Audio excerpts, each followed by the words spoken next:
Let us take our time to watch this video.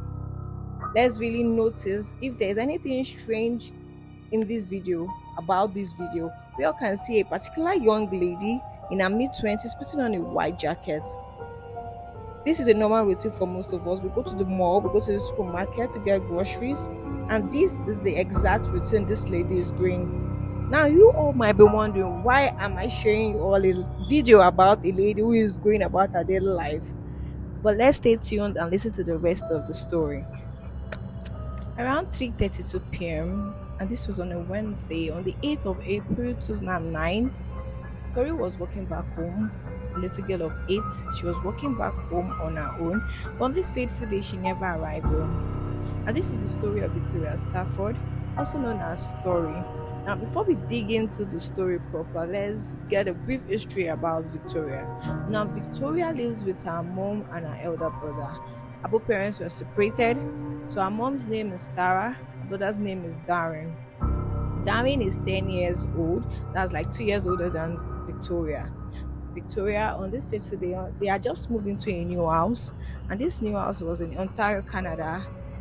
They moved into a new house, they got to a new school. Now, as their routine was, after school, Darren and Victoria do walk back home together. Now, on this day, on the 8th of April, Darren decided to go drop off more younger kids before going home with his sister Tori. And why was that? Because Tori and Darren's house were just next door to the school. So after dropping these little ones, he came back to the school. He noticed that Tori wasn't standing outside the school waiting for him. He probably figured that, okay, Tori must have gone back home. Now he went back home. He noticed that Tori wasn't in the house. He took his bicycle out, searched the whole neighborhood, but he noticed he didn't see his sister. And at this time, he knew that yes, something has gone amiss. And this was around 6:04 p.m. 2 hours later, an Amber Alert was called to the police, and this was called by the grandma. The grandmother was one who reported Tori missing. A high school down the road, which was close to Tori's school, had a surveillance footage, and Tori was seen on it. Now, Tori was seen walking with a woman at 3:32 p.m. on that day, and this woman was putting on a white jacket, in which the police arrested this lady. We all can see from the footage, this lady is casually walking with Tori, like they know themselves. Now, this lady is known as Terylane McClintic. She was arrested on the 12th of April 2009, and she denied having anything to do with Tori's disappearance. But over 1 month later, she told the police that she actually knows what happened to Tori, and this is where it gets interesting and horrifying. Terylane McClintic decided to give us in details what really happened on that particular day around 3:32 p.m. on the 8th of April 2009.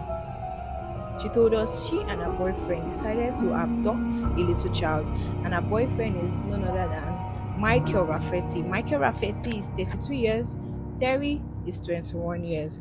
Now, on that day, they went to a school. Michael was parked close by. It wasn't parked close to the school. It was parked close by. Then Terry went to the school. They were searching and watching, and unluckily for Tori was the only little child who was seen walking alone. Now Terry went, approached Tori, told Tori that okay, I'm going to get you a puppy if you will follow me. And Tori followed this lady. And when Tori followed this lady, she got to the car, she pushed Tori into the back seat. And at this time, according to Terry said she was scared at this point because it was just a game she and her boyfriend were playing. She didn't know that Michael was going to do something serious. But they drove 130 kilometers away from the whole urban area. They went to a rural area. And guys, guess what? At this time, Tori was kidnapped, right? Tori was at the backseat of this car. They first stopped at a coffee shop while a little girl was just at their car. They got a coffee for themselves. We can all see from the footage, they look all lovey-dovey and the rest, right? They got a coffee. After getting a coffee, they also went to the ATM. After going to the ATM, and that was when Terry decided to go to the shopping mall. From the footage I showed you all earlier, Terry went to the shopping mall, and guess what? We all thought she was going to get groceries and the rest. No, Terry went to the mall. She got a few groceries. Then she bought garbage bags and a hammer.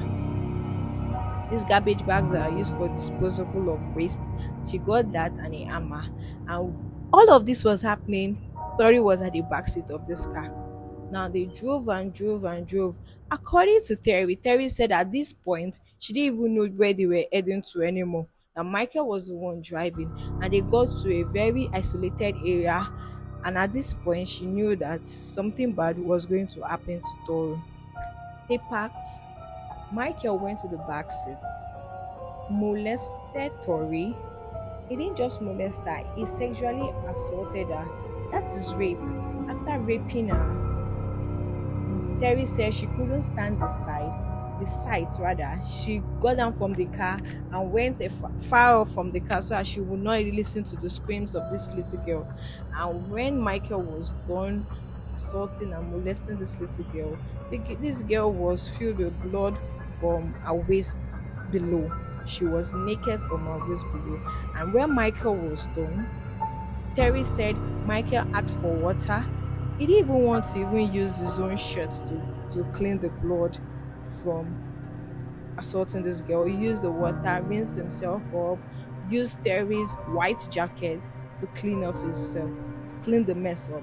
And when he was done, Terry said listening to Tori's scream and the rest made her feel some type of way. And when Michael was done, they threw Tori out from the car, and at this point, Terry took a plastic bag, put it all over Tori's head, then used an hammer, continuously hitting this girl on the head. She didn't even end there. After hitting the girl with a hammer, she was kicking this girl in her stomach, and that was how Tori died. And when they were done with all of this, Terry decided they put the girl in the garbage bag, wrapped her up, and kept her underneath a rock, an evergreen tree. And that was where Tori was disposed like she didn't matter. This was an 8-year-old child. After raping this child, after kidnapping her, she was beaten to death. Now, when Terry was done with her statement, Michael Raffetti was arrested. Now, his own side of the story was that he never raped Tori. He pleaded not guilty.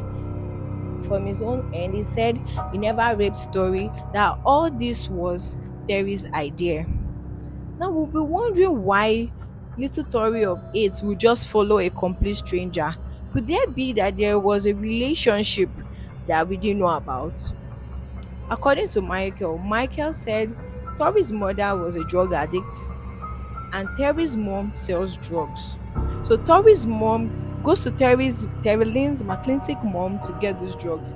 Now, according to Michael said Terry wanted to abduct Tori as a way to settle a debt that her mom was owing her home mom.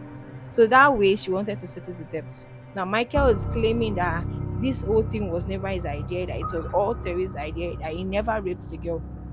Now, Tori was found 103 days later. That was like months after. She was badly decomposed that they couldn't even recognize this girl. She was only recognized through dental records. That was the only way they could recognize. And also, she was wearing the Anna Montana shirt on that particular day and a Barbie rainbow epping. So that was how they could know that yes, this was truly Tori.